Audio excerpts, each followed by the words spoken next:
Hello everyone and welcome back to my channel. I hope you're all well. So in this video we are going to be reviewing The Craft Legacy, which is a sequel slash soft reboot to the classic 90s movie The Craft, this time being produced by Blumhouse Productions. Now even though it's produced by Blumhouse Productions, it's actually not as dark as the original. It's a lot more lighter and a lot more similar to an episode of Charmed. It does still have the same storyline beat as the original one does, and it does have a lot of nods to the original film as well, but it's just not as magical, it's not as dark, and it's definitely not got as much character development as the original one does either. So I'm going to break down everything to do with The Craft Legacy in this movie review.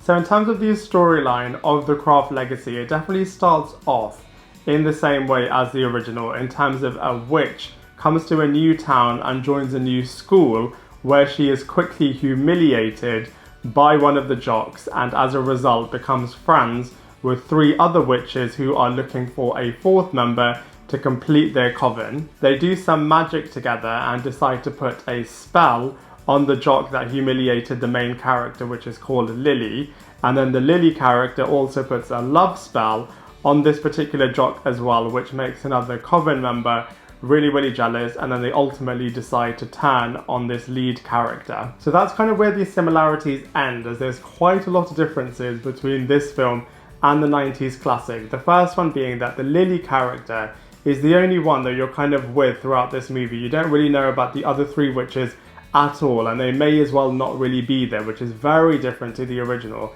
as each of the four coven members had a particular purpose for using magic and all of that sort of thing. Whereas in this movie, the other three witches have no backstory, no character development, and no real purpose either. You only really know about Lily, you kind of know a lot about this character's background, you kind of are with this character as she's exploring all of her different challenges, and that's really great for this character. But the other three witches just may as well not be there because there's just no character growth for them at all in this movie. The other difference is that the jock that they put a spell on as a result becomes a lot nicer and a lot more sensitive, and also comes out as bisexual to the witches as well. And the other big difference in this movie as well is that there is a new lead villain in this film, which is the mum's boyfriend, who is a bit of a pagan leader and a warlock who wants to steal all of the witches' powers, which is where it definitely feels a lot more like a Charmed inspired movie. The Warlock's sons could have been really interesting as well, but similarly to the witches, they don't really explore them, which is just really disappointing. So from a storyline point of view, there are a lot of missed opportunities in this movie, and as a result, it is very different to the 90s original.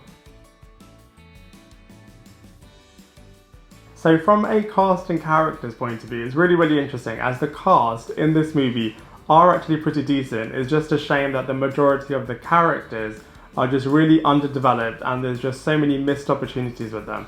So let's really quickly go through them one by one. So first up we have Cailee Spaeny, who brilliantly leads this movie as the Lily character. You find out a lot about this character, you're really with this character as she's kind of learning, exploring, experiencing, growing, all of that sort of stuff. So she leads the film really well, and she's really likable, and you're really rooting for this character. She's also a great clue finder as well, and is really quickly unraveling the mystery of this movie. Like I said before, the other three witches may as well not really be there. They're just there for the sake of being there. They have no real purpose, no real background, no real character development or character growth, and there was just no real star power. I feel like the original four, all of them were kind of powerful in their own right, had great backstories, and the casting was really good. With these three other witches, I don't know if it's a casting thing or if it's the fact that they just gave them no storylines at all, but either way, they just made little to no impact in this movie. Similarly with the brothers, they were given a little bit more storyline potential,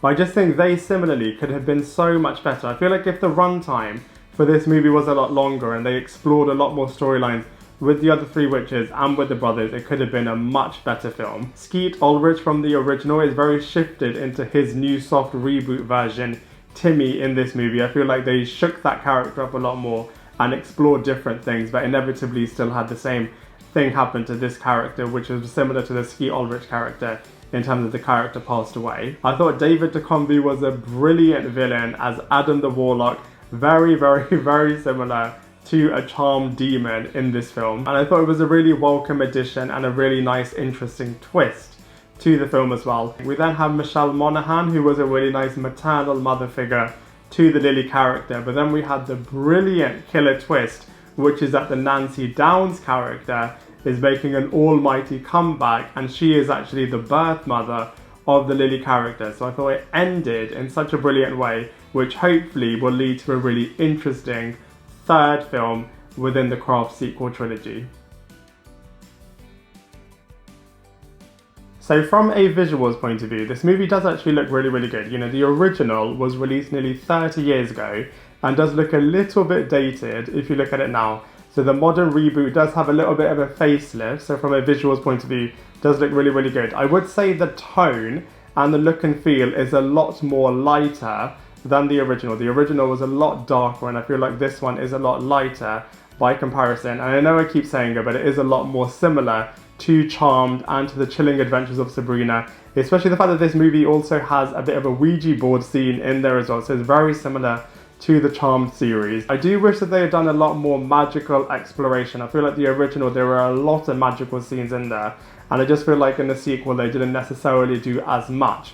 But you know, that being said, from a visuals point of view, the Craft Legacy does actually look really, really awesome. So in terms of the Craft Legacy, obviously it ended in that brilliant bombshell shocking moment where the Nancy Downs character has a bit of a cameo appearance very similar to the Luke Skywalker character at the end of Force Awakens. So I feel like the fact that this movie was a lot more lighter in tone and that the original was a lot more darker in tone, I feel like the third one will kind of have a bit of a hybrid light and dark tone sense in there. As the Nancy Downs character is back, maybe this opens up the opportunity for the other original witch characters to come in here as well, and maybe they can all group together to kind of defeat more warlocks and demons. I wonder if the dad character will come back as well, who was such an abusive character, and I wonder if that will open up more storyline opportunities with his sons as well. Contrastingly, if he doesn't come back, maybe we can also explore what the sons will do without that abusive father figure there as well. And maybe they'll also use their magical powers. Maybe they'll do some time traveling as well. Maybe the witch's shop from the first movie will come back, and maybe they'll go over there to kind of get more equipment and all of that sort of stuff. So given the fact of how the Craft Legacy ended, I think there are just so many opportunities for the next installment, which definitely needs to come, so we can hopefully see what happens in the third installment of the Craft film series. So overall, I did enjoy The Craft Legacy. I thought it was an interesting film. As its own entity, it is enjoyable enough. I do feel like there are a lot of wasted opportunities and a lot of wasted characters in there as well. But as its own movie, I did think it was enjoyable. If you compare it to the original though, it's nowhere near as good as that one was. Not great characters in this one by comparison, and not as compelling a storyline either. So for all of those reasons, I have to give The Craft Legacy a 5 out of 10.